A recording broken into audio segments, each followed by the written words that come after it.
ಅನಿವಾರ್ಯವಾಗಿ ನನ್ನ ಪ್ರೀತಿಯ ಟೀಚಿಂಗ್ ಪ್ರೊಫೆಷನ್ ನಾನು ಬಿಡಬೇಕಾಗಿದೆ. ಸುಬ್ರಹ್ಮಣ್ಯಂ ಸುಬ್ರಹ್ಮಣ್ಯಂ ಷಣ್ಮುಖನಾಥ ಸುಬ್ರಹ್ಮಣ್ಯಂ.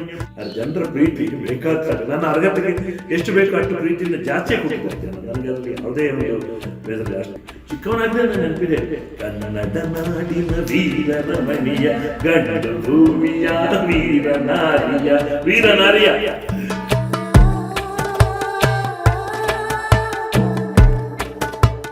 ಜೈ ಭುವನೇಶ್ವರಿ. ನಮಸ್ತೆ ಕರ್ನಾಟಕ. ನಿಮ್ಮ ಗರ್ದಿಸು ಕನ್ನಡ ನ್ಯೂಸ್, ನಿಮ್ಮ ಮನೆ ಮಗಳು ಗೀತಾ. ಇವತ್ತು ನಮ್ಮ ಗರ್ದಿಸು ಕನ್ನಡ ವಾಹಿನಿಯಲ್ಲಿ ವಿಶೇಷವಾದಂತಹ ವ್ಯಕ್ತಿ ಆಗಮಿಸಿದ್ದಾರೆ. ಅವರು ಸಂಗೀತ ಕ್ಷೇತ್ರಕ್ಕೆ ಅಪಾರವಾದಂತಹ ಕೊಡುಗೆಯನ್ನು ಕೊಟ್ಟಿರೋರು. ಈಗಾಗಲೇ ಬರೀ ಕರ್ನಾಟಕವಲ್ಲದೆ ಹೊರ ದೇಶದಲ್ಲೂ ಗುರುತಿಸಿಕೊಂಡಿದ್ದಾರೆ. ಭಾಗ್ಯಲಕ್ಷ್ಮಿ ಧಾರಾವಾಹಿಯಲ್ಲಿ ಮಾವನ ಪಾತ್ರವನ್ನು ಅಚ್ಚುಕಟ್ಟಾಗಿ ಪಾತ್ರ ನಿರ್ವಹಿಸ್ತಾ ಇದ್ದಾರೆ. ಗಾನ ಗಂಧರ್ವ, ಗಾನ ಗಾರುಡಿಗ, ಗಾನ ಮಾಂತ್ರಿಕ, ಬೆಂಗಳೂರು ರತ್ನ ಅಂದ್ರೆ ತಪ್ಪಾಗಲಾರದು. ಯಾರು ಅಂತ ಯೋಚನೆ ಮಾಡ್ತಾ ಇದ್ದೀರಾ? ಅವರೇ ಶಶಿಧರ್ ಕೋಟೆ ಸರ್. ಬನ್ನಿ ಅವ್ರನ್ನ ಈ ಕಾರ್ಯಕ್ರಮಕ್ಕೆ ಸ್ವಾಗತ ಮಾಡೋಣ. ಸರ್, ನಮ್ಮ ಈ ಕಾರ್ಯಕ್ರಮಕ್ಕೆ ತಮಗೆ ಸ್ವಾಗತ ಸರ್. ಧನ್ಯವಾದ ಗೀತಾ ಅವರೇ.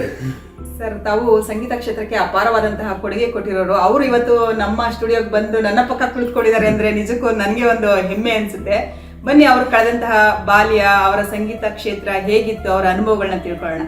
ಸರ್, ನಿಮ್ಮ ಬಾಲ್ಯ, ನೀವು ಮೂಲತಃ ಮಂಗಳೂರವರು, ದಕ್ಷಿಣ ಭಾಗದವರು, ದಕ್ಷಿಣ ಕನ್ನಡ ಜಿಲ್ಲೆಯವರು. ನೀವು ಹೇಗೆ ಒಂದು ನಿಮ್ಮ ಬಾಲ್ಯ ಅಲ್ಲಿ ಕಳೆದ್ರಿ, ಈಗ ಈ ಬೆಂಗಳೂರಲ್ಲಿ ಇದ್ದೀರಾ, ಹೇಗೆ ಅನ್ಸುತ್ತೆ ಸರ್? ಮೊದಲನೇದಾಗಿ ಗರ್ಜಿಸು ಕನ್ನಡ ನ್ಯೂಸ್ ಚಾನೆಲ್ಗೆ ನನ್ನ ಹೃದಯಪೂರ್ವಕವಾದಂತಹ ಅಭಿನಂದನೆಗಳು. ಮತ್ತೆ ಬಹಳ ಪ್ರೀತಿಯಿಂದ ನನ್ನ ಪುಟ್ಟ ಸೋದರಿ ಸಮಾನರಾದ ನೀವು ನನ್ನ ಕರೆಸಿದ್ದೀರಿ. ನಿಮ್ಮ ಚಾನೆಲ್ನ ಎಲ್ಲ ಉದ್ದೇಶಗಳು ಈಡೇರಲಿ, ಕನ್ನಡಕ್ಕೋಸ್ಕರ ಸಂಪೂರ್ಣವಾಗಿ ತಮ್ಮನ್ನು ತಾವು ತೊಡಗಿಸಿಕೊಂಡಂಥ ಒಬ್ಬ ಧೀಮಂತ ಹೆಣ್ಮಗಳು ನೀವು ಅಂತ ನಾನು ಗಮನಿಸಿದ್ದೀನಿ. ನಿಮ್ಮ ಕನಸುಗಳೆಲ್ಲ ನನಸಾಗಲಿ. ನಿಮಗೆ, ನಿಮ್ಮ ಕುಟುಂಬಕ್ಕೆ, ನಿಮ್ಮ ಬಳಗದ ಎಲ್ಲ ಬಂಧುಗಳಿಗೆ ಶುಭವಾಗಲಿ ಅಂತ ಹಾರೈಸ್ತೀನಿ. ಧನ್ಯವಾದ ಸರ್.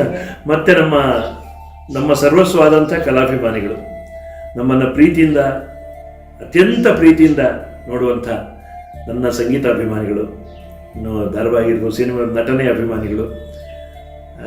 ನಾವೇನು ರಾಜ್ಕುಮಾರ್ ಅಂತವರೇ ಹೇಳ್ತಾರೆ ಅಭಿಮಾನಿ ದೇವರುಗಳು ಅಂತ. ಹಾಗಾಗಿ ನಮಗೆ ಎಲ್ಲೆಲ್ಲೂ ಸಂಗೀತ, ಎಲ್ಲೆಲ್ಲೂ ಸೌಂದರ್ಯ, ಕೇಳುವ ಕಿವಿ ಇರಲು, ನೋಡುವ ಕಣ್ಣಿರಲು, ಎಲ್ಲೆಲ್ಲೂ ಸಂಗೀತ. ಆಡಿಯನ್ಸ್ ಇದ್ದರೆ ನಾವು. ಹಾಗಾಗಿ ನನ್ನ ಹೃದಯ ತುಂಬಿದ ಶುಭಾಶಯಗಳು ನನ್ನ ಎಲ್ಲ ಬಂಧುಗಳಿಗೆ ನಾನು ಸಲ್ಲಿಸ್ತಾ ಇದ್ದೀನಿ. ಇನ್ನು ನಿಮ್ಮ ಪ್ರಶ್ನೆ, ಬಾಲ್ಯದ ದಿನಗಳು, ಒಂದು ಸಲ ಮೆಲುಕು ಹಾಕೋದಾದರೆ ಗೀತಾ ಅವರೇ, ಒಂದು ರೀತಿಯಲ್ಲಿ ಭಾವುಕನಾಗ್ತೀನಿ ನಾನು. ಯಾಕೆಂದರೆ ನಾನು ಇವತ್ತೇನು ದೊಡ್ಡ ಸಾಧಕ ಅಲ್ಲ, ನನಗೇನು ದೊಡ್ಡ ಸಾಧನೆ ಮಾಡಿದ್ದೇನೆ ಅಂತ ನನಗೆ ಯಾವ ಭ್ರಮೆಗಳು ಇಲ್ಲ. ಆದರೆ ಒಂದು ಸಂಗೀತದಿಂದ ಎಷ್ಟೋ ಜನರಿಗೆ ಸಂತೋಷ ಕೊಡುವಂಥ ಮಹಾಭಾಗ್ಯ ನನಗೆ ಒದಗಿದೆ, ಈಗಲೂ ನಡೀತಾ ಇದೆ. ಜನ ಪ್ರೀತಿಯಿಂದ ಕಾರ್ಯಕ್ರಮ ಕರೀತಾರೆ, ಅಭಿಮಾನ ತೋರಿಸ್ತಾರೆ. ತುಂಬ ಅದು ವಿವರಿಸೋಕ್ಕೆ ಸಾಧ್ಯ ಇಲ್ಲ, ಅದು ಹಣದಲ್ಲಿ ಬರುವಂಥದ್ದಲ್ಲ. ಜೊತೆಗೆ ನನಗೆ ಸಂಗೀತ ಊಟವನ್ನು ಕೊಟ್ಟಿದೆ. ನಾನು ಯಾವತ್ತೇನಿದ್ರೂ ಕಲಾಭಿಮಾನಿಗಳಿಗೋಸ್ಕರ ಇರುವವನು. ಇದಕ್ಕೆಲ್ಲದಕ್ಕೂ ಕಾರಣರಾದಂಥ ನನ್ನ ತಂದೆ ತಾಯಿ. ಐ ಆಲ್ವೇಸ್ ಸೇ, ನಮ್ಮ ಜೀವನದಲ್ಲಿ ಎಲ್ಲರಿಗಿಂತ ಹೆಚ್ಚು ನಾವು ಬೆಲೆ ಕೊಡಬೇಕಂತ ನಮ್ಮ ತಂದೆ ತಾಯಿ. ನನ್ನ ಜೀವನದಲ್ಲಿ ಅದು ಸತ್ಯ ಆಗಿದೆ ಅಂತ ತಂದೆ ತಾಯಿ ನನಗೆ ಸಿಕ್ಕಿದ್ರು. ಎಲ್ಲರನ್ನ ಪ್ರೀತಿಸುವಂಥ ಸಂಸ್ಕಾರವನ್ನು ನನ್ನ ತಂದೆ ತಾಯಿ ನನಗೆ ಕೊಟ್ಟರು. ಅಪ್ಪ ತೀರ್ಕೊಂಡು ಒಂದು 16 ವರ್ಷ ಆಯಿತು.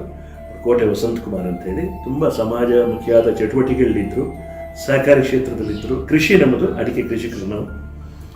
ಜಾತಿ ಮತ ಯಾವುದಿಲ್ಲದ ಎಲ್ಲರೂ ನಮ್ಮ ಮನೆಗೆ ಬರ್ತಾ ಇದ್ರು. ನಮ್ಮ ತಾಯಿ ಅನ್ನಪೂರ್ಣೇಶ್ವರಿ ಥರ ಎಲ್ರಿಗೂ ಊಟ ಹಾಕ್ತಾ ಇದ್ರು, ಎಲ್ಲರೂ ಪ್ರೀತಿ ನೋಡ್ತಾ. ಅಮ್ಮನೂ ಈಗ ಒಂದು 8 ತಿಂಗಳಾಯಿತು. ಭೌತಿಕವಾಗಿ ಅಮ್ಮನೂ ನನ್ನ ಜೊತೆ ಇಲ್ಲ. ಆದರೆ ಅವರು ಕೊಟ್ಟ ಸಂಸ್ಕಾರ ಅದು ನನ್ನ ಒಂದು ಇಷ್ಟಾದರೂ ನಾನು ಸಾಧನೆ ಮಾಡೋದಕ್ಕೆ ಅನುಕೂಲ ಆಯಿತು ಅಂತ ತಿಳ್ಕೊಳ್ತೀನಿ. ದಕ್ಷಿಣ ಕನ್ನಡ ಜಿಲ್ಲೆಯ ಸುಳ್ಯ ತಾಲೂಕಿನ ಕೋಟೆ ಅನ್ನುವಂಥ ಒಂದು ಪುಟ್ಟ ಊರು. ಅಂದರೆ ಇಲ್ಲಿನವರಿಗೆಲ್ಲ ಸುಲಭದಲ್ಲಿ ಗೊತ್ತಾಗಬೇಕಾದ್ರೆ ಅದು ಕುಕ್ಕೆ ಸುಬ್ರಹ್ಮಣ್ಯ. ಅದು ಊರಮ್ಮದು, ಅದು ಪುಟ್ಟ ಗ್ರಾಮ, ಊರದು. ಅಲ್ಲಿ ಕೋಟೆದ ಊರು, ಸ್ಥಳದ ಹೆಸರು. ಕುಕ್ಕೆ ಸುಬ್ರಹ್ಮಣ್ಯಕ್ಕೆ ಬಹಳ ಹತ್ತಿರ ನಮ್ಮ ಊರು. ಅಲ್ಲಿ ನಮ್ಮದೇ ಒಂದು ಕೋಟೆ ಸುಬ್ರಹ್ಮಣ್ಯೇಶ್ವರ ದೇವಸ್ಥಾನ ಇದೆ. ನಮ್ಮ ಫ್ಯಾಮಿಲಿಯವರೇ ನೋಡ್ಕೊಳ್ಳುವಂಥ, ನಾವು ನಮ್ಮ ಅಜ್ಜನ ಮನೆಯವರೆಲ್ಲ ನೋಡ್ಕೊಳ್ತಾ ಇರುವಂಥ ಒಂದು ದೇವಸ್ಥಾನ. ಅದು ಕೋಟೆ ಸುಬ್ರಹ್ಮಣ್ಯೇಶ್ವರ ದೇವಸ್ಥಾನ. ಆಮೇಲೆ ನಮ್ಮದೇ ನಮ್ಮ ಒಂದು ಸಹಕಾರಿ ಬ್ಯಾಂಕು, ಅಲ್ಲಿ ನಾವು ಭಜನಾ ಮಂಡಳಿ ಇತ್ತು, ಅದರಲ್ಲಿ ಹಾಡ್ತಾ ಇದ್ದಿದ್ದು. ಮತ್ತು ಎಲಿಮೆಂಟ್ರಿ ಸ್ಕೂಲಲ್ಲೇ ಕೋಟೆ ಮುಂಡುಗಾರ ಅಂತ, ಅಲ್ಲಿ ಎಲಿಮೆಂಟ್ರಿ ಸ್ಕೂಲ್ ಆಯಿತು. ಹೈಸ್ಕೂಲ್ ವಿದ್ಯಾಬೋಧಿನಿ ಹೈಸ್ಕೂಲ್ ಬಾಡಿಲ ಅಂತ ಅಲ್ಲಿ ಆಯಿತು. ಆಮೇಲೆ ಪುತ್ತೂರು ವಿವೇಕಾನಂದ ಕಾಲೇಜಿನಲ್ಲಿ ಡಿಗ್ರಿ ಆಯಿತು. MA ಮಾಡಿದ್ದು ನಾನು ಕೋಣಾಜೆ ಮ್ಯಾಂಗ್ಳೂರು ಯೂನಿವರ್ಸಿಟಿಯಲ್ಲಿ MA ಇಂಗ್ಲೀಷ್ ಮಾಡಿದೆ. ಆಮೇಲೆ ಒಂದು 4 ವರ್ಷ ಲೆಕ್ಚರರ್ ಆಗಿದ್ದು ಆಮೇಲೆ ಬೆಂಗಳೂರಿಗೆ 95ರಲ್ಲಿ ನಾನು ಬಂದೆ. ಇದು ನನ್ನ ಸಂಕ್ಷಿಪ್ತ ಪರಿಚಯ. ಚಿಕ್ಕವನಾಗಿದ್ದಾಗಲೇ ಸಂಗೀತಾಸಕ್ತಿಗೆ ನನಗೆ ಪೂರಕವಾದಂಥ ವಾತಾವರಣ ಗೀತಾ ಅವರೇ. ಅದು ಹೇಗಂದ್ರೆ, ಒಂದು ಪ್ರಕೃತಿಯ ಸನ್ನಿಧಿ. ನಾವೆಲ್ಲ ಹಳ್ಳಿಯಲ್ಲಿ ಹುಟ್ಟಿ ಬೆಳೆದವರು, ಮರಗೆಲ್ಲ ನೋಡಿಕೊಂಡೇ ಪ್ರಕೃತಿಯನ್ನು ಆರಾಧನೆ ಮಾಡಿಕೊಂಡೇ ಬಂದವರು. ಮತ್ತೆ ಅಷ್ಟು ಸುಲಭ ಇರಲಿಲ್ಲ ನಮಗೆ. ಎಲಿಮೆಂಟ್ರಿ ಸ್ಕೂಲಿಗೆ ಹೋಗ್ಬೇಕಾದ್ರೆ ನಾವು 5 ಕಿಲೋಮೀಟರ್ ನಡಬೇಕಿತ್ತು. ಅಂದರೆ ಹೋಗಿ ಬರೋದೆಲ್ಲ 3-6 ಕಿಲೋಮೀಟರ್ ಆಗ್ತಾ ಇತ್ತು ಎಲಿಮೆಂಟ್ರಿ ಸ್ಕೂಲಿಗೆ. ಹೈಸ್ಕೂಲಿಗೆ 10 ಕಿಲೋಮೀಟರ್. 10ನೇ ಕ್ಲಾಸ್ ವರೆಗೆ ಕನ್ನಡ ಮೀಡಿಯಂಲೇ ಓದಿದವರು ನಾವು. ಆಮೇಲೆ ಇಂಗ್ಲಿಷ್ ಮೀಡಿಯಂ ಬಂದದ್ದು. ಕನ್ನಡ ಮೀಡಿಯಂ ಓದಿರೋದಕ್ಕೆ ಇಷ್ಟೊಂದು ಅದೇನಾಯ್ತಮ್ಮ ಅಂದ್ರೆ, ಅಲ್ಲಿ ಆ ಟೈಮಲ್ಲಿ ನಮ್ಮಲ್ಲಿ ಪುಟ್ಟ ಊರಾದರೂ ಸಾಂಸ್ಕೃತಿಕವಾಗಿ ಬಹಳ ಚೆನ್ನಾಗಿ ಆಕ್ಟಿವಿಟೀಸ್ ಆಗ್ತಾ ಇತ್ತು. ಮೇನ್ಲಿ ಯಕ್ಷಗಾನ. ನಮ್ಮ ಸೌತ್ ಕನ್ನಡದವರಿಗೆ ಯಕ್ಷಗಾನ ಅದು ನಮ್ಮ ಬ್ಲಡ್ಡಲ್ಲೇ ಇದೆ. ಯಕ್ಷಗಾನ ನೋಡೋದು, ಅದರ ಸಾಹಿತ್ಯ, ಹಾಡು ಕೇಳೋದು, ಅದರ ಅರ್ಥಗಾರಿಕೆ ಕೇಳೋದು, ಒಳ್ಳೆ ಕನ್ನಡ ನಮಗೆ ಸಿಗಲಿಕ್ಕೆ ಅದು ಒಂದು ಕಾರಣ. ಅದನ್ನ ತುಂಬಾ ಜನ ಮಾತಾಡ್ತಿಂತಲ್ಲ, ಬಟ್ ಆದಷ್ಟು ಶುದ್ಧವಾದ ಕನ್ನಡ ಮಾತಾಡ್ತೀನಿ. ನೋಡ್ರಿ, ಕನ್ನಡ ಅಂದ್ರೆ ಯಾವಾಗ್ಲೂ ಕನ್ನಡದ ಒಂದು ಶಾಲೆ ಇರುತ್ತಲ್ಲ ಸರ್. ಯಾವುದೇ ಒಂದು ಕಾರ್ಯಕ್ರಮಕ್ಕೆ ಹೋದ್ರು ಹಾಕೊಂಡಿರ್ತೀರಾ. ಎಷ್ಟು ಅಭಿಮಾನ ಇದೆ ಕನ್ನಡದ ಮೇಲೆ ಅನ್ನೋದು ಗೊತ್ತಾಗ್ತಿದೆ. ನೀವು ಅದನ್ನು ಗಮನಿಸಿದ್ದೀರಿ. ನಾನು ಅದೇ ಇಂಗ್ಲಿಷಲ್ಲಿ MA ಮಾಡಿದ್ರು, ಅದು ಜ್ಞಾನಕ್ಕೋಸ್ಕರ ಮಾತ್ರ. ನಹಿ ಜ್ಞಾನೇನ ಸದೃಶಂ, ಜ್ಞಾನಕ್ಕೆ ಸಮನಾದ್ಯ ಯಾವುದೂ ಇಲ್ಲ. ಎಲ್ಲ ಭಾಷೆಗಳನ್ನು ಪ್ರೀತಿಸುತ್ತಾ ಕನ್ನಡವನ್ನು ಆರಾಧಿಸಬೇಕು ಅಂತ, ಕನ್ನಡ ಪೂಜೆ ಮಾಡೋದು. ನಮ್ಮ ಚಿಕ್ಕಮ್ಮ ಬೇಕು, ದೊಡ್ಡಮ್ಮ ಬೇಕು, ಎಲ್ಲರೂ ಬೇಕು. ನಮ್ಮ ತಾಯಿಯನ್ನು ನಾವು ಮಾಡ್ತಾರೆ. ಕನ್ನಡ ನಮ್ಮ ತಾಯಿ, ಭಾರತ ಮಾತೆ ನಮ್ಮ ತಾಯಿ. ಈಗಿನ ಒಂದು ಯುವ ಪೀಳಿಗೆಗೆ ಕನ್ನಡದ ಬಗ್ಗೆ ಅಭಿಮಾನ ಇಲ್ಲ, ಬೇಕಮ್ಮ. ಅಲ್ಲ, ಇದೇ ಆದ ಇನ್ನೂ ಜಾಗೃತಗೊಳಿಸ್ಬೇಕು. ನಾವೆಲ್ಲ ಸೇರಿ ಇನ್ವೆಸ್ಟ್ ಮಾಡಿ. ನೀವು ಮಾಡ್ತೀರಿ, ಗರ್ಜಿಸು ಕನ್ನಡಿಗರಿಗೆ, ಗರ್ಜಿಸೋದಕ್ಕೆ ನೀವು ಹೇಳ್ತಾ ಇದ್ದೀರಿ. ನಿಮ್ಮ ಚಾನಲ್ ಹೆಸರೇ ಖುಷಿ ನನಗೆ. ಅಲ್ಲಿ ನಮಗೇನಾಯಿತು, ಒಳ್ಳೆ ವಾತಾವರಣ, ಯಕ್ಷಗಾನ, ಸಂಗೀತ, ಒಳ್ಳೊಳ್ಳೆ ಸಂಗೀತ ಕೇಳುವಂಥ ಅವಕಾಶ, ಸಂಗೀತಗಾರರ ಕಾರ್ಯಕ್ರಮ ಕೇಳೋ ಅವಕಾಶ, ಆಮೇಲೆ ಸಾಹಿತ್ಯದ ಚಟುವಟಿಕೆಗಳು ಮತ್ತು ನಾಟಕ, ಎಲ್ಲವೂ ಭಜನೆ ನಾನು ಇನ್ನೂ ನೆನಪಿದೆ ನನಗೆ. ಸುಬ್ರಹ್ಮಣ್ಯಂ ಸುಬ್ರಹ್ಮಣ್ಯಂ ಷಣ್ಮುಖನಾಥ ಸುಬ್ರಹ್ಮಣ್ಯಂ ಸುಬ್ರಹ್ಮಣ್ಯಂ ಸುಬ್ರಹ್ಮಣ್ಯಂ ಷಣ್ಮುಖನಾಥ ಸುಬ್ರಹ್ಮಣ್ಯಂ ಶಿವಶರವಣ ಭವ ಸುಬ್ರಹ್ಮಣ್ಯಂ ಗುರು ಶರವಣ ಭವ ಸುಬ್ರಹ್ಮಣ್ಯಂ ಗುರು ಶರವಣ ಭವ ಸುಬ್ರಹ್ಮಣ್ಯಂ ಶಿವಶರವಣ ಭವ ಸುಬ್ರಹ್ಮಣ್ಯಂ ಷಡಾನನಂ ಕುಂಕುಮರಕ್ತವರ್ಣಂ ಮಹಾಮತಿಂ ದಿವ್ಯಮಯೂರವಾಹನಂ ರುದ್ರಸ್ಯ ಸೂನುಂ ಸುರಸೈನ್ಯನಾಥಂ ಗುಹಂ ಸದಾ ಶರಣಮಹಂ ಪ್ರಪದ್ಯೆ. ಆ ಭಕ್ತಿಯ ವಾತಾವರಣ, ಭಕ್ತಿ ಭಕ್ತಿ ಭಕ್ತಿ. ಚಿಕ್ಕವನಾಗಿದೆ ನಾನು ನೆನಪಿದೆ. ಕನ್ನಡ ನಾಡಿನ ವೀರರಮಣಿಯ ಗಂಡು ಭೂಮಿಯ ವೀರನಾರಿಯ ಚರಿತೆಯ ನಾನು ಹಾಡುವೆ, ಚರಿತೆಯ ನಾನು ಹಾಡು ಅಂತ ದೇವರಿಗೆ ಇದೆಲ್ಲ ಬಹಳ ಇಷ್ಟ. ಆಮೇಲೆ ರಾಮನ ಅವತಾರ, ರಘುಕುಲ ಸೋಮನ ಅವತಾರ, ಇದೆಲ್ಲ ಚಿಕ್ಕ ಹುಡುಗಾಗಿದೆ ಆಡ್ತಾ ಇದ್ದೆ. ಅಲ್ಲಿ ನನಗೆ ಎಲಿಮೆಂಟ್ರಿಲಿ, ಹೈಸ್ಕೂಲಲ್ಲಿ ಎಲ್ಲದರಲ್ಲೂ ಇಂಥ ಚಟುವಟಿಕೆಗಳಿಗೆ ಅವಕಾಶ ಸಿಕ್ತು. ಭಜನೆ ಹಾಡೋದು, ಭಕ್ತಿಗೀತೆಗಳು ಹಾಡೋದು, ಭಾವಗೀತೆ ಹಾಡೋದು, ಜನಪದ ಹಾಡೋದು, ಕ್ಲಾಸಿಕಲ್ ಟ್ರೈನಿಂಗ್ ಕೂಡ ನಮ್ಮ ಊರಲ್ಲಿ ನಮ್ಮ ದೊಡ್ಡಮ್ಮ ನನಗೆ ಫಸ್ಟ್ ಪಾಠ ಮಾಡಿದ್ದೆ. ನಮ್ಮೊಬ್ಬರು ನಮ್ಮ ತಾಯಿ ಕಸಿನ್ ಅವರು, ಸತ್ಯಭಾಮಿನಿ ದೊಡ್ಡಮ್ಮ ಅವರು. ಆಮೇಲೆ ರಘುನಾಥ್ ಭಟ್ ಅಂತ ಹೇಳಿದ್ರು, ಅವರು ಬಾಲಪಾಠ ಅನ್ನಿಸ್ತಾರೆ. ಆಮೇಲೆ ಒಳ್ಳೊಳ್ಳೆ ಗುರುಗಳ ಹತ್ರ ಕರ್ನಾಟಕ ಶಾಸ್ತ್ರೀಯ ಸಂಗೀತ ಅಭ್ಯಾಸ ಮಾಡಿದೆ. ಅದು ನನಗೆ ಅನುಕೂಲ ಆಯಿತು. ಯಾವುದಕ್ಕೂ ಎಲ್ಲ ಪ್ರಕಾರಗಳು ಬೇಕು, ಆದರೆ ಶಾಸ್ತ್ರೀಯದ ಒಂದು ಗಟ್ಟಿ ಭದ್ರ ಬುನಾದಿ ಇದ್ದರೆ ನಿಮಗೆಲ್ಲ ಒಳ್ಳೆಯದಾಗತ್ತೆ. ಹಾಗೆ ನಾನು ಬೆಳೆದು ಬಂತು ಕಾರ್ಯಕ್ರಮಗಳು ಆರಂಭ ಆಯಿತು. ಹೀಗೆ ಮುಂದುವರಿತು.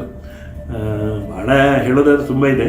ನನಗೆ ಬಹಳ ಒಂದು ಚಿಕ್ಕವನಾಗಿದ್ದ ನೆನಪಿರುವಂಥ ಇನ್ನೊಂದು ವಿಷಯ, ನಾನು ಐ ಥಿಂಕ್ ಭಾಳ 14-15 ವರ್ಷ ಇದ್ದಾಗ ಜೇಸುದಾಸ್ ಅವರ ಕಚೇರಿ ಕುಕ್ಕೆ ಸುಬ್ರಹ್ಮಣ್ಯದಲ್ಲಿ, ದೇವರು ನನಗೆ, ಅವರು ಮತ್ತು ಬಾಲಮುರಳಿ ಅವರು ನನಗೆ ದೇವರು.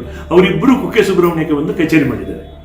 ಜೇಸುದಾಸ್ ಕಚೇರಿ ನನ್ನ ತಾಯಿಯ ತಂದೆ, ನನ್ನ ಅಜ್ಜ ಕ್ಯಾಸೆಟ್ ರೆಕಾರ್ಡ್ ಮಾಡಿ, ಇದು ಶಶಿಗೆ ಅಂತಲೇ ಮಾಡಿದ್ರು.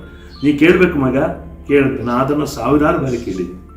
ಕಚೇರಿ ರೆಕಾರ್ಡ್ ಮಾಡಿಕೊಂಡು ಬಂದಿದ್ದಾರೆ. ಜೇಸುದಾಸ್ ಕಚೇರಿ ಬಂದು ಇನ್ನೂ ನೆನಪಿದೆ ನನಗೆ, ಇನ್ನು ನನ್ನ ಕಣ್ಣಲ್ಲಿ ಕಾಣ. ಅದರಲ್ಲಿ ಅವರು ಹಾಡಿದ್ದು ಪಾಮ ಪಾಮ ಸಿದ್ಧಿ ವಿನಾಯಕಂ ಅನಿಶಂ ಪಾವನ ಗುರು ಪವನ ಪುರ.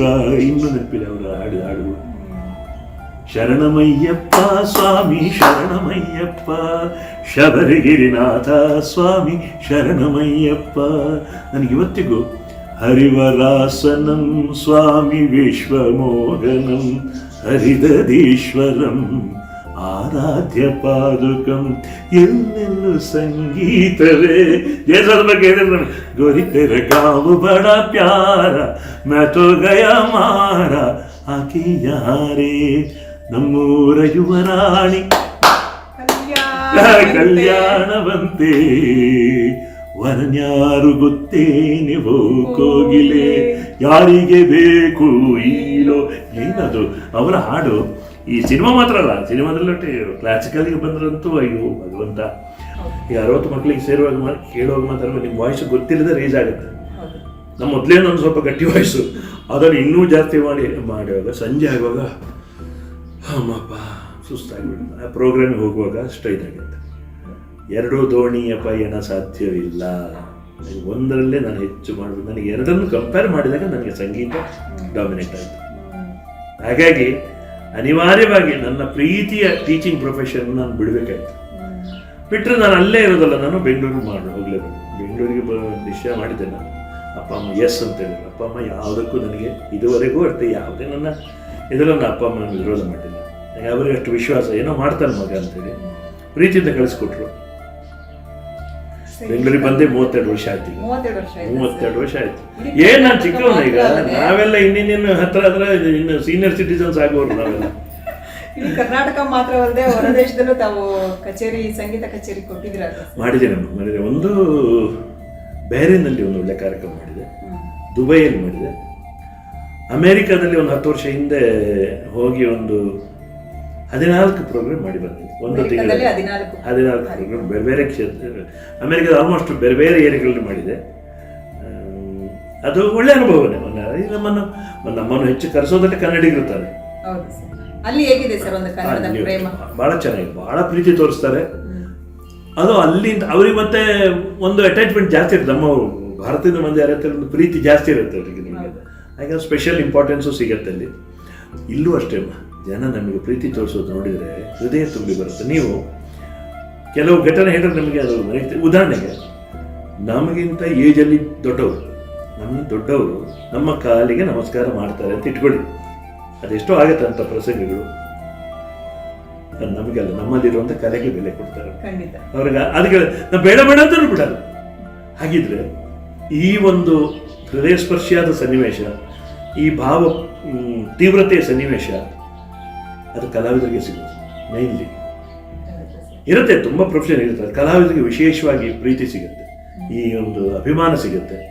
ನಾವು ಜಾಸ್ತಿ ದುಡ್ಡು ಮಾಡಿಲ್ಲ, ಜನರ ಪ್ರೀತಿ ಬೇಕಾದ ನನ್ನ ಅರ್ಹತೆಗೆ ಎಷ್ಟು ಬೇಕೋ ಅಷ್ಟು ಪ್ರೀತಿಯಿಂದ ಜಾಸ್ತಿ ಕೊಟ್ಟಿದ್ದಾರೆ ಜನ. ನನಗೆ ಅದರಲ್ಲಿ ಯಾವುದೇ ಒಂದು ಬೇಸರಿಲ್ಲ. ಅಷ್ಟು ಪ್ರೀತಿ ಬೆಂಗಳೂರಾಗಲಿ ಬೇರೆ ಊರಾಗಲಿ ಎಲ್ಲ ಕಡೆ ಹೋಗ್ತೀನಲ್ಲ ಕಾರ್ಯಕ್ರಮಕ್ಕೆ, ಅದು ತಂದೆ ತಾಯಿಗಳ ಆಶೀರ್ವಾದ ತಿಳ್ಕೊಳ್ತೀನಿ ನಾನು. ಹೀಗೆ ಮುಂದುವರಿತಾ ಬಂತು. ಬೆಂಗಳೂರು ಬಂದ ಮೇಲೆ ಒಂದೂವರೆ ವರ್ಷ ನಾನು ಸ್ವಲ್ಪ ಒಂದು ಜಾಬಲ್ಲಿದ್ದೆ. ಅದು ಸಂಗೀತಕ್ಕೆ ಸಂಬಂಧಪಟ್ಟದ್ದೆ. ಮಾಸ್ಟರ್ ಲೈವ್ ಕ್ಯಾಸೆಟ್ ಸಂಸ್ಥೆ PRO ಆಗಿದ್ದೆ. ಆಮೇಲೆ ನಾನು ಫುಲ್ ಟೈಮ್ ಮ್ಯೂಸಿಕ್ಕಿಗೆ ಬಂದೆ.